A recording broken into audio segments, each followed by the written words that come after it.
Okay, so my wife is in the RV and she is getting ready to prepare probably one of my favorite appetizers. So this is really cool. And, this is exciting because my wife is such an amazing cook, and you guys will start to see that as she posts more content on her channel. So what I'm going to do is give her an opportunity to kind of explain what she's about to prepare, the ingredients and things like that. So I'm going to be making pico de gallo. So this is very easy. It's a quick appetizer, and I mean, you can't stop eating it. So you usually serve it with tortilla chips. So you have your onion, lemon, your tomatoes, and your cilantro. So I've already rinsed everything very well, especially your cilantro. There's always a lot of dust on these. So you always want to make sure that you rinse them very, very well. I usually cut all of these little stems off. That's a lot more work, but you don't necessarily have to. That's just my choice.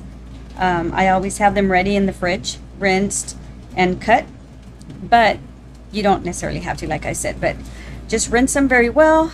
Everything's ready to go, and it takes you maybe at the most, maybe 10 minutes, if that. Yeah, and cilantro is kind of one of those vegetables that you don't appreciate until you realize how much flavor it adds to your meal. It's kind of crazy. You put cilantro in just about every salad you make and every cuisine like this that you put together as well. Yeah, very easy, and you can use it in tacos. You can eat it with chips as a dip.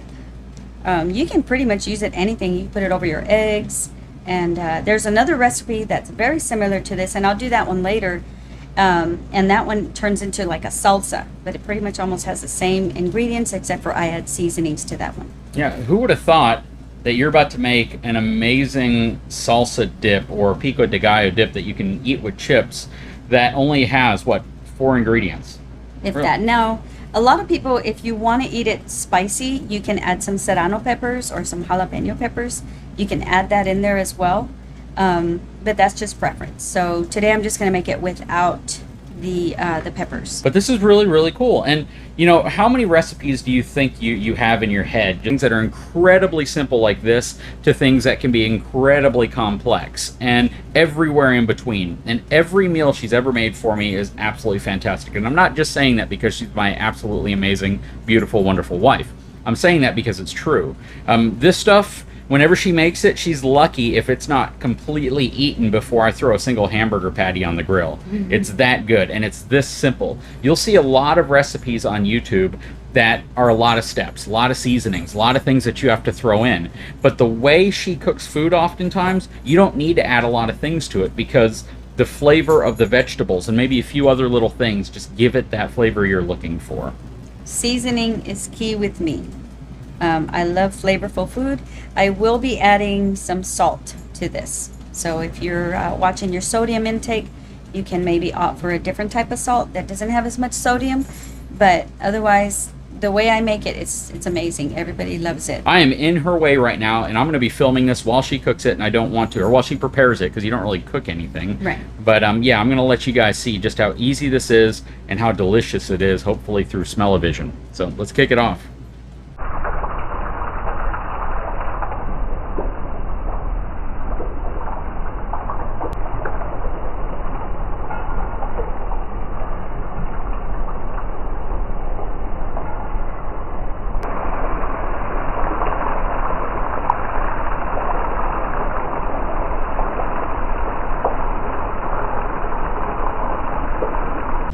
Okay guys, so before I get started, I want to tell you about this chopper that I have.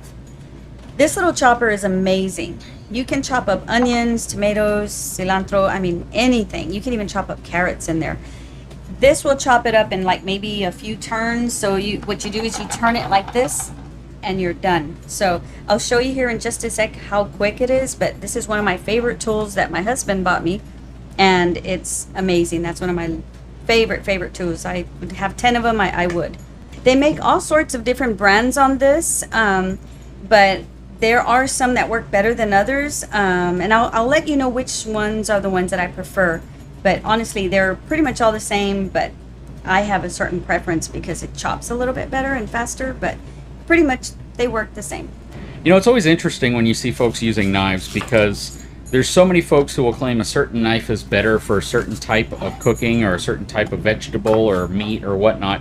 My wife is so cool because she will use whatever knife she thinks does the job best. So she'll swap between steak knives sometimes. It's funny because I'll see her cutting up things and she'll be using the knife that everyone thinks you should use, but then she'll switch to another knife all of a sudden that just works better for her.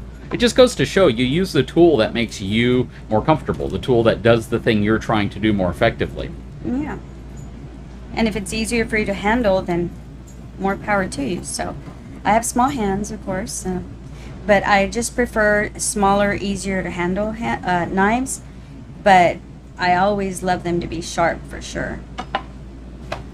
So I'm going to put your onion in here. So I like onion in it, but not too much, because then the onion will definitely overpower your pico de gallo. But definitely get some fresh onions. If they're too old, then you know that you get that strong oniony smell and it just overpowers everything. Just try to make sure that they're fresh, they're not really old. Okay, so check this out, guys. Let's see how fast this chops up these pieces of onions in here. Okay, so check that. That's it. Just a few turns, and it's small. That Sure beats getting a power tool and having to plug it in and use power off of your RV when you're trying to run all 3 ACs. And I'll just chop it up a little bit more, and it's not hard at all. It doesn't hurt. And then you just, the more that you spin it, the smaller it gets. So you definitely be very careful with these. Whenever I wash them, I never leave them inside the sink. I'll wash it and then I'll put it up above so that no one's reaching in, because it's super sharp. So you have your onion here, finely chopped like that. So if you remember one of JD's videos, he added this little flip top counter here that I wanted because I wanted more counter space, and he did an amazing job with it. And check this out, it just, you can drop it whenever you're not using it, or you can pick it up. It can serve as a desk or more prepping station, and of course more eating area as well. So it got some bar stools you can just throw under here. I mean, in all fairness, this was actually a recommendation that my wife had during the Coachman Brookstone collaboration, to add a flip-up counter, but one that's useful. So this thing is like 2.5 feet long. It's not just a small little flip-up counter. And they added it, but they put this really weird hinge here, and I upgraded it with these incredibly beefy hinges that just work absolutely well. But yeah, it looked really bad. I mean, it stuck out, I don't know, like 4 or 5 inches before, and I told JD, I said, no, we need to fix this because it looks like it was a mistake. But once he fixed it, oh my gosh, it's flush. You don't even remember that it's there until you flip it up when you need it. Yep, and it gives you all this extra space. Yeah. So you take your onion and you put it in here. So you put it in your bowl so you could start adding all of your ingredients. So that's a pretty good amount of onion there if you're making quite a bit. If you're making just a little bit, then you add less onion. Okay, so now we're going to cut your tomatoes. So, and you don't have to cut them small if you don't want to, because the chopper will do everything for you. I usually take out these little pieces. You just cut them just pretty much whole. Oops. And then you're going to mix them. Now, don't put too many tomatoes inside the chopper, otherwise it'll turn into tomato sauce. So you just want to put in a little bit at a time. That's how amazing this little chopper is. So I'll put in maybe about that many, and then we're going to go ahead and put this on and do our little turn again. So what I'll do is I'll go backwards and then I'll go forward, just in case something gets stuck onto the blade, because it's so sharp. Look how fast that is, and it's chopped up. Pour it in here. And I did wash my hands, and I did wash all of the veggies very, very thoroughly.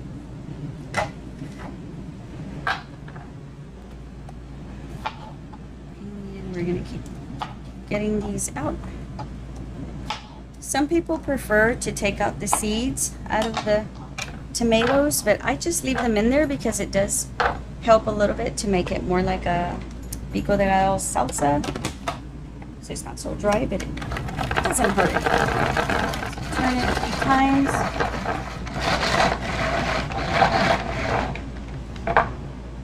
And it's chopped. Can you imagine? I would still be chopping up onion right now if it wasn't for my amazing little chopper. And you just pour it in. So right now I feel, my preference is, I feel like it's too much onion for your tomato, but it still will taste amazing. I'm just not that big of a oniony person. Okay, so I've wiped down the cutting board. I'm a clean as you go person, so as I'm cooking, I'm cleaning and I'm rinsing and I'm putting stuff away, so that way when your food is done, you're not having to look at a big pile of dishes in the sink. So I'm always just wiping and cleaning up as I go. So we're gonna do the cilantro now, and like I said, sometimes what I'll do is I'll cut all of these little leaves off, but that's a lot of work. So not everybody will want to do that. You don't have to. It's just me. And today we're just gonna go ahead and chop it up. So I love cilantro, so I would take probably about this much, a good handful. And then I'm just gonna put it in my chopper. And let's see how much cilantro this will chop up. So I'm just gonna turn it. Just turning. The colors of all of this stuff is so vibrant. This is like one of those things that while you're cooking it, you're like, kind of makes your mouth water with just the brightness and how you know, contrasting everything is, from your lemons to your cilantro to your tomatoes. Yeah, for sure. And so it chops it up for you. See? And I love, like JD says, it's the colors in it. It just makes you want to eat it. I usually have my veggies cut up and rinsed up, ready to grab. Even my lettuce. It's so much easier just to go in the fridge and make yourself a salad or add it to whatever you want to add. Now I feel it needs a little bit more cilantro, so I'm just going to add a little bit more. And it's preference. Some people don't care for cilantro, but I really love it. If you're going to make this, it's pretty important though, isn't it? It is. It's very important. Without cilantro, it's just not pico de gallo. So easy to spin. I love this thing. So then you're just going to put it in here. And then we're going to add our lemon and our salt. Okay, so I'm going to cut my lemon. And lemon is always important for me to add into the pico de gallo. Some people do not add lemon, and I love a lemon squeezer here because otherwise you'll get a lot of these little seeds in the lemon. So you just put it upside down in your lemon squeezer, and then we're just going to come over here and then just squeeze the lemon. I add a lot of lemon, and everyone compliments my pico de gallo because the way I make it taste is just the way they prefer it. So I add lemon, so I'll add either half to a whole lemon depending on the size of it. And then you can see where it gives it more of like a citrusy kind of yes. It gives it a really, really good taste, especially when you think about how the lemon mixes with the cilantro, the onion, and the tomatoes. Right. So this will catch any seeds so that they don't go into your pico de gallo. So that's why I love these little lemons. And these things are super cheap. You can pick them up at pretty much any grocery store Right. or on Amazon. Right. And you know, there's some that are better than others. Some will bend, but you definitely need a hard one or a ceramic one. Yeah, It we'll has- probably put a link in the video description to the one that we use. Yeah. Okay, so now we're going to go ahead and put this up here. Put your bowl up here, and then I add salt. Okay, so, you know, we'll just add probably a sprinkle. Now, it depends on your sodium intake, you know, your preference. But we're going to go ahead and add some salt on here to give it some flavor. Flavor is definitely, something that's very subjective and based on your own palate, but Okay, so we just mix it all up. And then you're going to see where the onion and tomato, everything is going to be mixing. So I thought I was going to have not enough tomato in here, but no, actually it worked out. So make sure you mix it up very well, because otherwise you're going to be eating mostly tomato or mostly onion or cilantro. So you mix it all up. Now, some people, and I do this as well sometimes, is I will add some mango, some little mango chunks. After I mix everything, though, I'll add my mango chunks, and then I'll mix it softly. But I'll go through all of the mixing first, so you don't mush up the mango to where it's squished. So other than that, I think this little pico de gallo is ready to go. And then you can just serve it on a table, and let's go ahead and put it in a little container.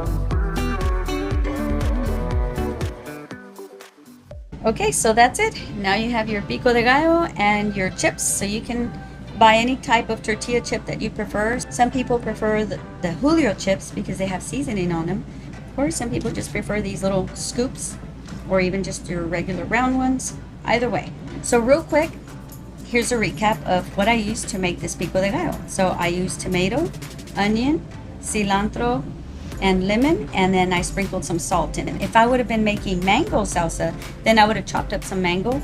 I would have mixed it in throughout after I mixed all of my other ingredients in. But it's ready to go, and it's a very quick little meal. It takes maybe 5-10 minutes, and then it's very inexpensive, and it's a very yummy appetizer or just a snack if you want to be snacking. Put it in your tacos. It's a really, really good, tasty meal. Would you say that you could make this entire meal right here, this part of it, for under $5? Oh, definitely. Yeah, just tomato, half an onion really, and cilantro. So I would even say maybe like $2-3. Yeah, it's going to impress the neighbors too. I think your chips actually probably cost more than the salsa. Yeah. Let's dig in. All right, ladies first. So we're going to go ahead and mix it in. All right, here we go. Oh, wow, look at mine compared to yours. That's a man's bite right there. This is why this stuff disappears so quickly. That is really good. That is very good, guys. Yes, it is. You'll like it. All right, guys. Well, this is pretty amazing. Anything you want to say? My mouth is full right now. I'm sorry. Hold on. Okay, so I'm sorry, guys. I know I haven't been making videos, but now that our daughter's back in school, I am definitely going to start throwing in some videos of little simple, easy recipes, very quick desserts. I have another one that takes maybe 5-10 minutes to make a yummy, delicious pie. I call that one my millionaire pie. I'll throw that one on another video, but I will be seeing you guys soon. If you have any questions, comments, or suggestions, or if you want me to do a certain recipe, let me know, and that way I can go ahead and try it and see how it works. Yep, and by the way, millionaire pie doesn't take $1 million to make. It just tastes like $1 million. Yeah, that'll maybe take you maybe $5 if that. Awesome dessert. All right, guys. Well, if you like this video, please take a moment and subscribe to my channel and give me a thumbs up, and I'll be talking to you guys soon. Bye.